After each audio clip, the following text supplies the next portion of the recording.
Next, we have Dr. David Jones, who is the chairman of Brook USA. He has actually been with the Brook for 40 some years. 44 years. 44 years, starting out with the Brook in London and then Brook USA. He also is the director of the North Carolina Zoo, which is a cutting-edge zoo. If you've never been there, you should take a little trip. Thank you, Cindy. Thank you.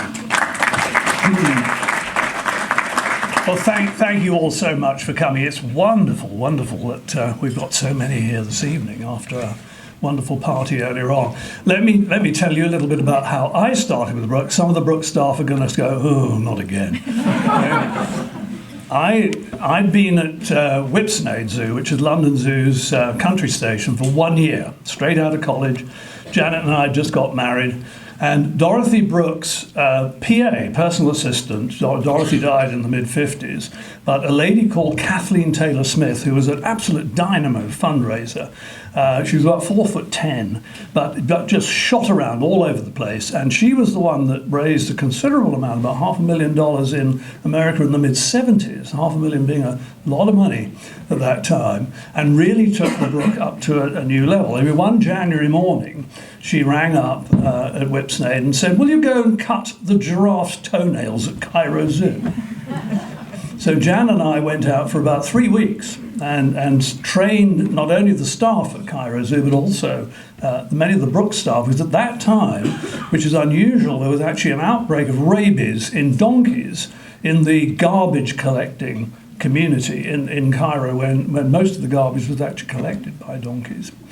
So I've seen 44 years of the growth of the Brook. There were 1.5 staff in London when I started. I think there are 80 today. But what has happened is that the budget has grown from something like $50,000. This year, Petra tells me it'll be about $27 million, with about 1,000 staff scattered across 11 countries. So here are some of the highlights that I've seen over those 40-odd years. Firstly, we employ very largely, I think almost exclusively now, staff in the country. So staff speaking the language, who know the culture. They're supported, as Melissa has said, by the staff from London, but it's largely an in-country exercise.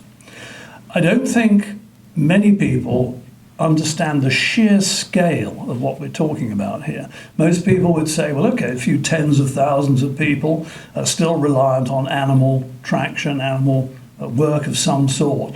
And most of it, 20 years ago, everybody thought that all these animals would be replaced by small internal combustion engines. And the reality is, I think I'm right in this, is that the numbers of working animals are actually still increasing. So you are looking at 500 million people across the world who are just supported by the working equines. Never mind the buffalo, the cattle, all the others. There's probably 1 billion people around the world who are in the economic state that you saw in some of these videos. Brook is science-based. In the last 15 years, we've been concentrating on making sure that the science that we do is applied to the practical application of what we do in the field. And that's really important. It's the only animal charity that I know of that really, really does that. And I think what really appeals to the US, and I'm a US citizen now, as well as being a UK citizen, I think what really appeals to the US folks who are interested in this topic is that it's not only helping the animal community, it's also helping the people. It's helping those people. So it's a dual effort to really bring about development in countries that badly need that. So Petra is saying we're going to go from 1.4 million to 2 million. I'm saying to Petra that with US now in the family, we are going to double the impact from 2 to 4 million within the next 10 years. That's the challenge. That's the challenge for Brook USA.